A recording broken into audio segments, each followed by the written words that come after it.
Многие года он подавлял в себе зверя. Это стоило многих страданий и усилий. Каждый день приходилось проживать жизнь в чужой, добропорядочной шкуре, возмогая страшный голод и свирепую ярость. Он улыбался лицом всем бедам и невзгодам. У него была причина сохранять в себе самое светлое — добросердечность и человечность. У него был смысл, ради которого стоило жить. Родная кровинушка, любимая внучка. Он отказался от самого себя только ради ее счастливого детства. Но все те года, которые он жил чужой жизнью, в один вечер оказались перечеркнуты. Как они посмели? В очередной раз спросил самого себя. Он знал, что любое общество строится на несчастье одних ради блага других. Он и сам, когда-то прежде, еще не потеряв всю свою силу в бессмысленной сваре, был таким. Он убивал себе подобных, монстров в обличье людей. Но он изменился, отказался от всего, что прежде было важно, ради нее, последней живой наследницы. Последней, в ком еще была жива, и вместе с тем мертва его кровь. Ранним вечером, когда солнце еще клонилось к горизонту, мужчина почувствовал что-то странное. Он не мог сразу разобраться в случившемся. Отвык и растратил чутье. Но все же старый, пусть и запыленный опыт напомнил себе, и он смог понять, что случилось поистине страшное, что его дорогую внучку похитили. Их связывала тонкая нить, незримая, неразрывная нить. Их объединяло нечто большее, чем простое кровное родство. В жилах девочки текла его, звериная кровь. Он сам перемешал ей эту кровь. И пусть он не пробудил во внучке монстра, пусть эта мертвая кровь спала, но одного ее наличия было достаточно, чтобы деда мог в любой момент отыскать последнюю свою родственницу. Самая тончайшая, но нелюбимая нить помогла мужчине почувствовать то же самое, что ощущала девочка. Слабо, смутно, но все-таки возможно. И та паника, тот страх, который колоком звенел в его уме, поверг мужчину не в меньшее смятение. Он рассчитывал, что, затерявшись среди простых смертных, сможет избежать гонений со стороны себе подобных. Надеялся, как спасти не свою жизнь. На себя он махнул рукой, когда в пару ночей почти вся его семья была вырезана. Всю свою жизнь монстр в людском обличии посвящал единственной радости и счастью. Как они могли? Со злобой мысленно восклицал мужчина. Отдав внучку в самую обычную младшую школу, он думал, что этим они позаботились наилучшим образом. С радостью вечерами выслушивал ее рассказы об открытиях, которые ей встречались в течение дня. Решал добрым словом, если случалось что-то плохое. Старался не вмешиваться в конфликты. Говорил себе, что девочка должна вырасти самостоятельно. Но как же тяжело было порой удержаться, чтобы не сорваться с цепи, не устроить погром, не вырезать семью одного задиры, который время от времени убежал внучнику. Не доглядели! Где были их глаза? Думал он, вспоминая, как позвонил в школу и потребовал отчитаться за состояние своей внучки. Они ведь даже не заметили, что ее украли! В уме деда колыхнулась очевидная и, возможно, даже верная мысль. Или даже помогли! Он так и не сумел добиться внятного ответа, когда именно она пропала. Ему с трудом удалось заставить правоохранительные органы принять меры. Все они люди, по чьим правилам он жил и играл, старательно не выходя за рамки. Они точно сговорились. Все, что ему оставалось, положиться на свои инстинкты зверя. И немедленно, не тратя даром драгоценное время, он отбросил все то, что старательно сохранял. Ему было неоткуда ждать помощи. Как и в годы становления, он был один против целого мира. Только на этот раз целью было не обретение силы, а спасение. Спасение только девчушки, которая еще и не знает о темной стороне мира людей. которая даже не подозревает о существовании настоящих монстров. Его переполняла жгучая ярость на похитителей, посмевших отнять его сокровища, на учителей, которые в самом лучшем случае не доглядели, на самого себя, что промедлил, что был слеп и наивен в своей вере, что уж среди людей ни ему, ни его внучке ничего не угрожает. Он стоял у края пропасти. Под ним было не менее сотни метров до земли, но это не вызывало у мужчины и тени беспокойства. Ему было почти под 100 лет, но с виду он был моложавым мужчиной, едва переступившим порог в 40 лет, крепко сложенный, высокий, с явно выраженными морщинами на лице и легкой сединой. Отказ от своей хищной натуры, от крови смертных, стоил ему не только ослабления прежних возможностей, но и постепенного старения. Вампир, что взглянул жить как человек, с течением времени становится подвержен тем же слабостям, что и люди. И если над телосложением он еще имел власть, благодаря регулярным тяжелым тренировкам, то над старением, увы, растратил контроль. Неужели эти подонки настолько ничего не боятся? Свирепея думал старик в обличье моложавого мужчины. Или же они и в самом деле все сговорились? Вампир понимал, что будь похитителями его сородичей по нежити, то никто бы не стал возиться с его внучкой и увозить ее в пригород, или бы просто убили. Да и с ним не стали бы тратить много времени и особо исхищряться. Ослаб ведь. Значит, все схвачено. Друг другу за все уплачено. Почти официально разрешено. С презрением подумал. Работорговцы! Когда он спешил, ориентируясь только на слабую нить, связывающую его с внучкой, вампир двигался как можно быстрее, напрямик. Его деловой костюм порядочно истрепался и больше напоминал лохмотья. Он стоял у обрыва. Внизу был огромный, давно брошенный карьер. Отрубья уже зазеленели, тут и там росли деревья. Вдали, на холме, был комплекс зданий. Там держали его внучку. Была почти безлунная ночь. Рваные тучи чуть ли не полностью заволокли небо. Ущербная луна, заглядывая в редкие прорехи, лукаво и нехотя освещала землю. Его глаза мягко мерцали во мраке.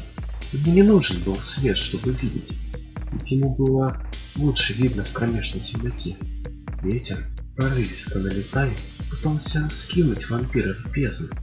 Ветер свирепствовал и гнул вековые сосны, росшие позади, но был бессилен сдвинуть мужчину с мерцавшими глазами и на жалкий миллиметр только и мог, что играть в лохмотьями одежды. Ему хотелось выпустить зверя, позволить ему сорваться с цепи и утолить многолетний голод, насытиться кровью наглых смертных. Ему хотелось разрывать и крушить, но он сдерживался. Разум в этом вопросе подавлял инстинкт. Простая мысль о том, что прежде всего спасение внучки не позволяло совершить глупости. Любая моя ошибка может стоить ей жизни, Говорил он себе. Пусть он растратил большую часть способностей и сил вампира из-за голодовки, но видение жизни, пусть и неточная и ослабшая, осталось с ним. Он сквозь щербатые стены старых зданий видел почти полсотни людей и внучку среди этих людей. Я знаю, ты не можешь меня слышать. Ты только смутно ощущаешь то же, что и я. Но главное, ты чувствуешь, что деда рядом, что скоро, очень скоро мы будем вместе. Догадка вампира оказалась верна. Его внучку выкрали торговцы живым товаром. Он, осторожно подкрадываясь вокруг стаи, сквозь стены, разыскивая жизнь, старательно запоминал расположение всех и каждого. Решился работать быстро и без мельчайших оплошностей, чтобы его даже не заметили. Эта подготовка отняла у него пару минут, пару столь драгоценных минут. Единственное, что прежде его удерживало там, у обрыва, была машина, вкравшаяся между трогов. Эта машина уже припарковалась во внутреннем дворе комплекса зданий. 4 человек, еще 4 приехали и усложнили задачу для вампира. Он без труда обнаружил затаившихся на разных этажах людей, но на этом его способности оканчивались. Он не знал, выдал ли он себя страховками это продавца или вовсе ловушками приехавших людей. Какая разница? Они уже все мертвецы, просто не знают об этом. Но ничего, я им это быстро растолкую. Вампир, беззвучно хватаясь за выступы, осторожно, но не тратя даром время, забрался на 3-й этаж. Оцаревший, хрупкий кирпич то и дело грозил осыпаться под мужской рукой.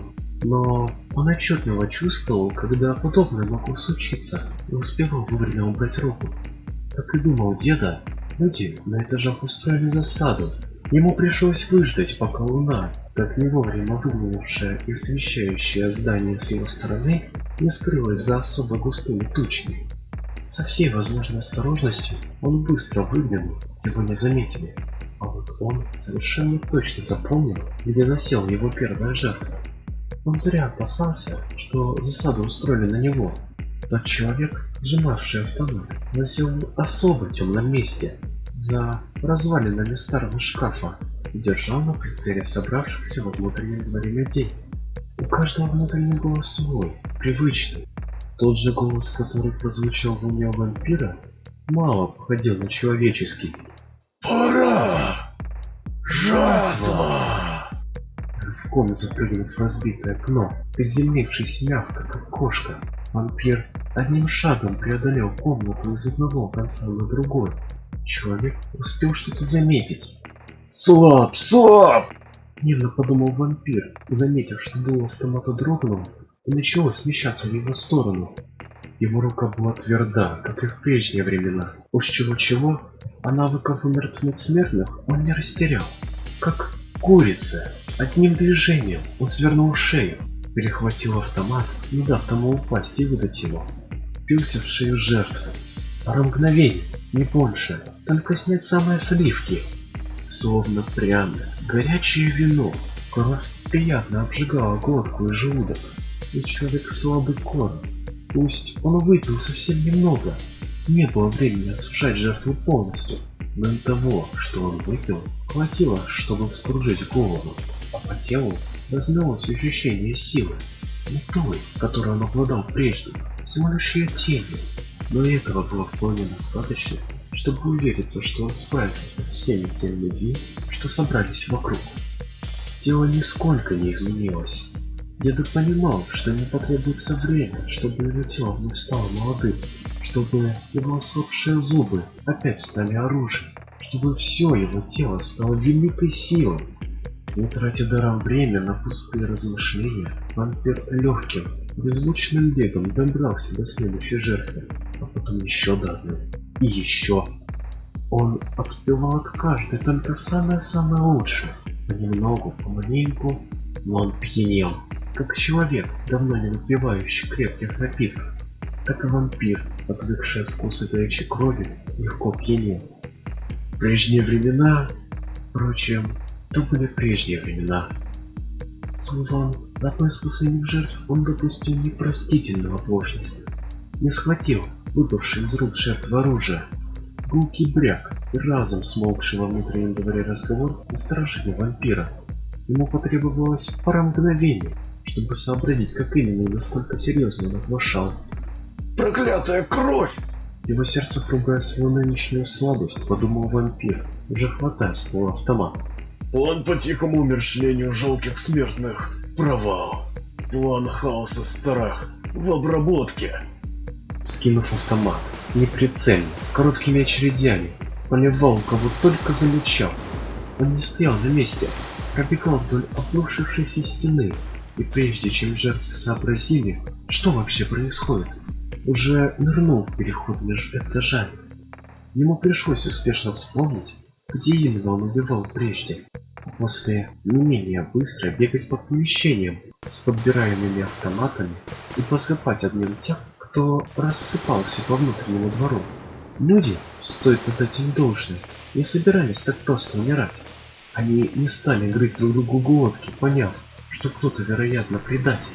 Они обстреливали вампира в ответ, только когда тот начинал стрелять, его и замечали. Когда оставшиеся в засадах, рассеявшиеся жертвы были убиты, а патроны кончились, вампир засел в темном углу и на краткий миг задумался. Что мне теперь делать? Да, он проредил численность живых, но тех еще оставалось много, очень много. Только во внутреннем дворе было еще 7, а уж внизу, под землей, почти 30 жизней. Столько он увидел своим мистическим зрением.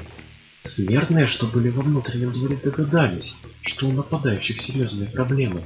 Да и они не могли и представить, что бойню учинил один единственный нападающий.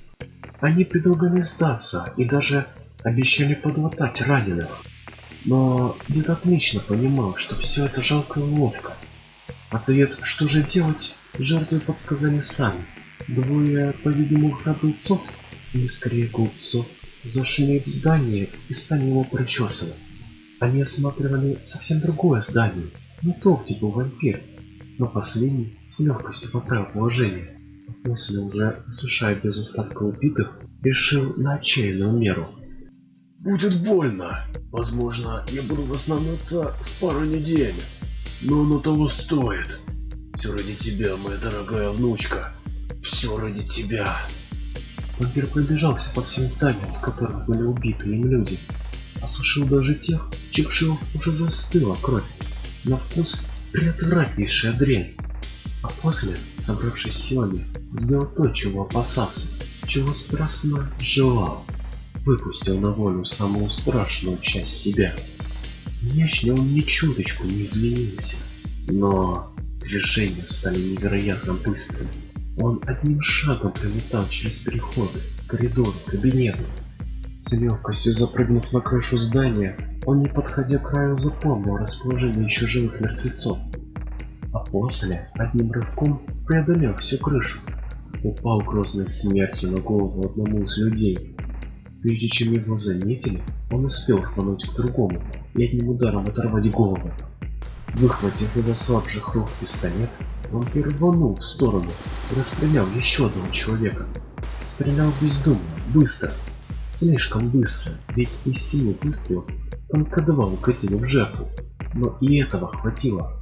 Как бы не был он быстр, как бы не обострились его инстинкты, он все равно не стал тем вампиром, кем был в прежние времена. Слаб. Он был ужасно слаб в сравнении с самим собой прежним.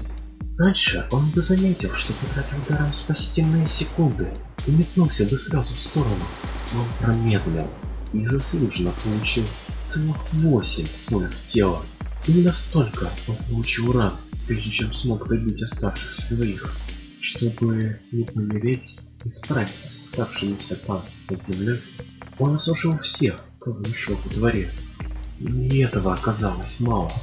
Регенерация не была той, что прежней, а тело быстро слабло перед простым железом. Раны доставляли невероятные муки, но вампир, собрав волю в кулак, побежал вызволять внучку. Однако самое страшное испытание ожидало старика там, под землей. Там был всего-навсего один вооруженный и невероятно испуганный человек. С ним вампир расправился, получив только 2 новые раны. Испытание было в том, что вокруг него теперь были до дрожи перепуганные дети, сидевшие в клетках. Он понимал, что они его видят. Он понимал, что его видит внучка. Ему нужна была кровь, чтобы восстановиться и не растратить тех сил, что были у него. Вокруг него было столько жизней, молодой крови. Все ради твоего счастья, сказал старик, вновь возвращая себе контроль над телом. Все ради того, чтобы ты оставалась пока что человеком. И, превозмогая страшный аппетит, подавляя в себе зверя, мужчина отказался не только от того, чтобы выпить детей, но он отказал себе и в том, чтобы осушить убитого им в подземелье человека, надзирателя над пленными детьми. Все ради сохранения твоей человечности.